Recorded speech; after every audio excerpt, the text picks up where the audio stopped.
हिमाचल प्रदेश में कोविड-19 के कुल मिला के 290 केसेस हुए हैं और इनमें से 204 केसेस एक्टिव है, 77 केसेस डिस्चार्ज हुए हैं और 5 डेथ हुई है।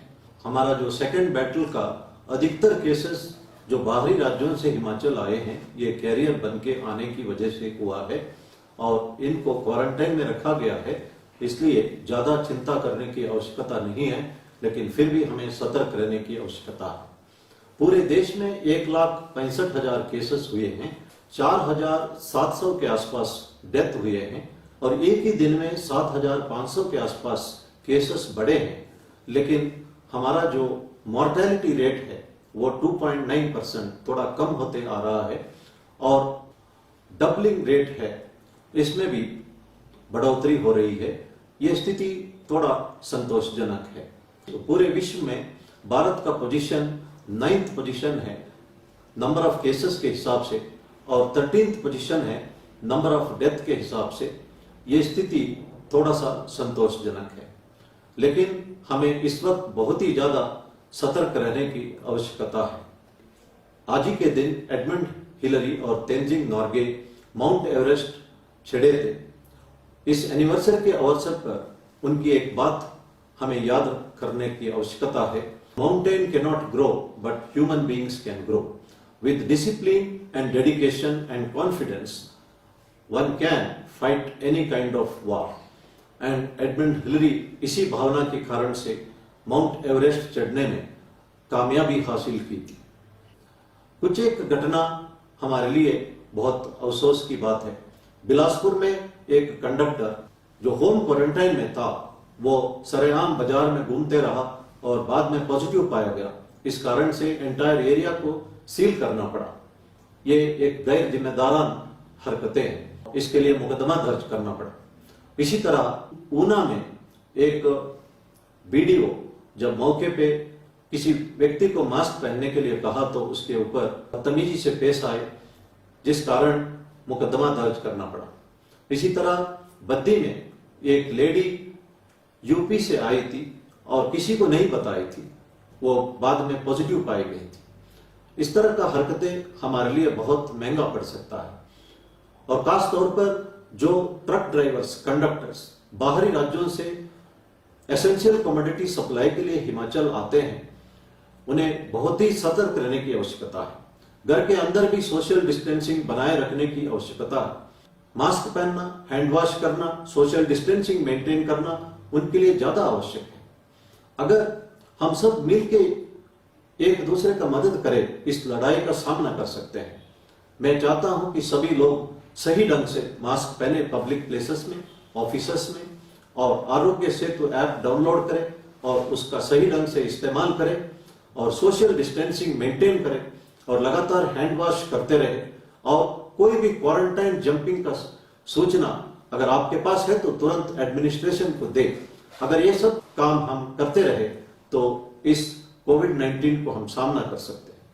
मैंने पहले भी कहा था कि आजकल साइबर क्राइम बढ़ रहा है।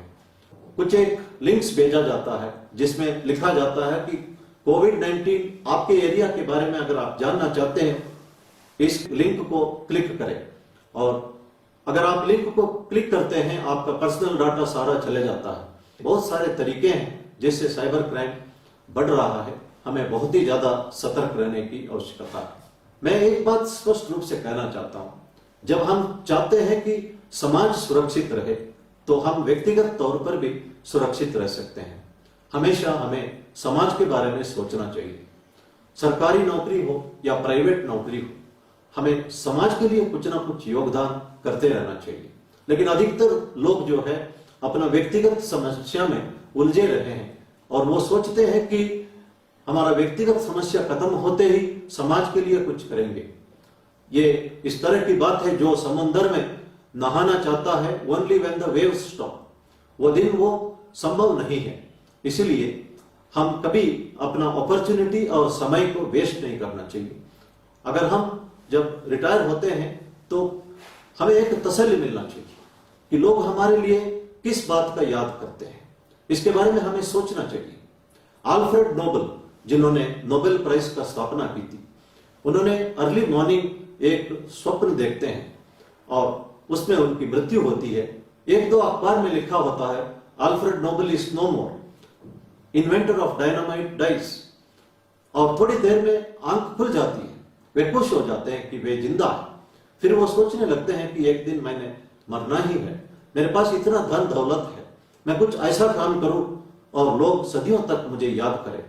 उन्होंने इसी से प्रेरणा पाके अपना दौलत को इंस्टीट्यूशन ऑफ नोबेल प्राइज में लगाते हैं और आज भी हम अल्फ्रेड नोबेल को याद करते हैं।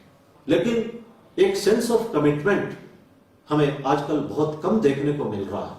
जब मैं विजिलेंस और एंटी करप्शन ब्यूरो में काम करता था, उस वक्त हमने कुछ टीचरों को अरेस्ट किया था जिन्होंने पढ़ाने के लिए बदलू टीचर्स रखे हुए थे। उसका मतलब लेट अस से एक टीचर को अगर 50,000 रुपया तनख्वाह मिलता है, उन्होंने 6,000 रुपए के लिए दूसरा टीचर रखा पढ़ाने के लिए, और ये टीचर ठेकेदारी या कोई और काम करते रहे। ये बहुत अफसोस की बात थी और बदलू टीचर के बारे में मेरा ज्ञानोदय उसी वक्त हुआ था।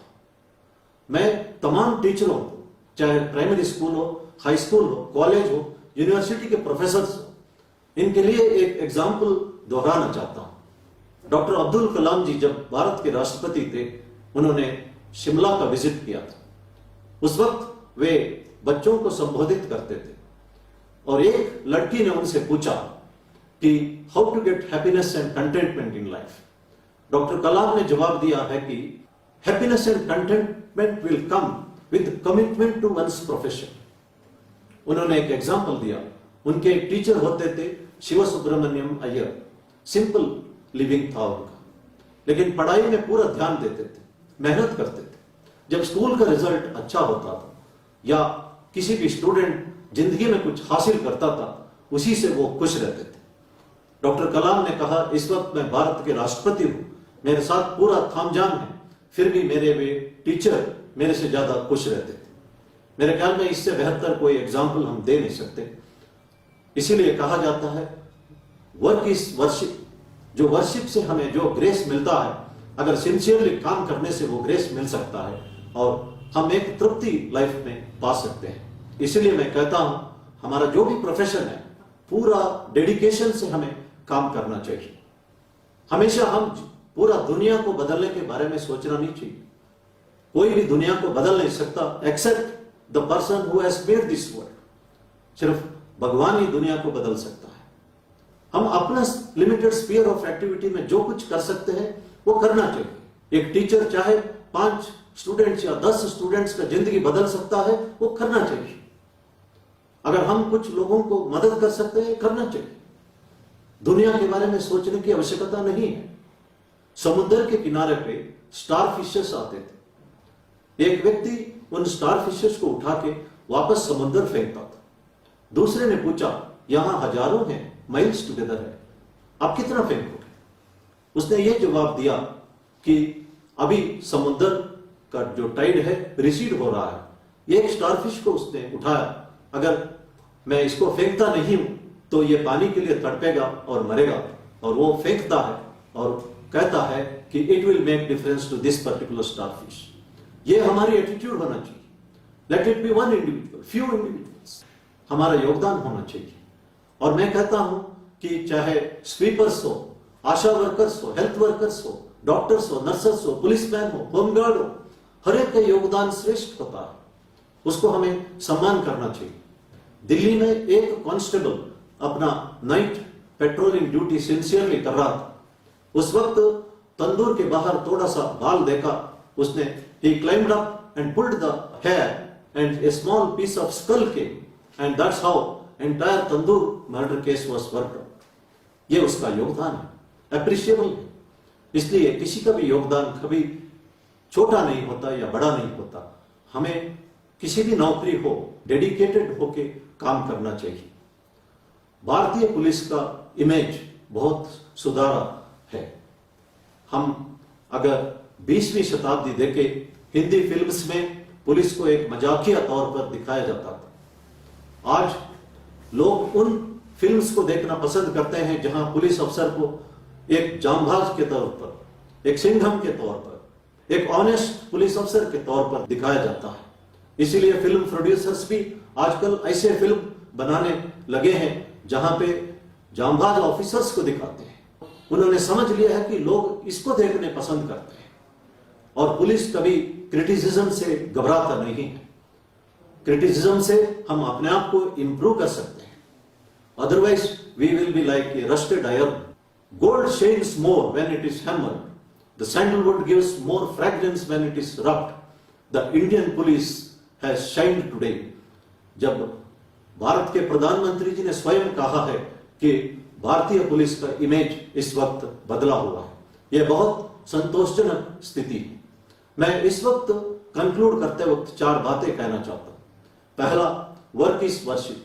अगर हम अपना ड्यूटी सिंसियरली करें, डेडिकेटेड तौर पर करें, हमारी तरफ से समाज को योगदान देते रहे, हमें किसी भी मंदिर जाने की आवश्यकता नहीं है। दूसरा, जो समाज को सुरक्षित रखना अगर हम चाहे, हम व्यक्तिगत तौर पर सुरक्षित रहेंगे। समाज की सुरक्षा और व्यक्ति की सुरक्षा में कोई अंतर नहीं है। तीसरा, when we help others we are basically helping ourselves। और चौथा, when we respect others we are basically respecting ourselves। there is absolutely no difference respecting others and respecting oneself। मैं इन बातों के साथ अपना ब्रीफिंग खत्म करना चाहता हूं और अगला डीजीपी आगे का प्रेस ब्रीफिंग करेंगे। धन्यवाद। जय हिंद।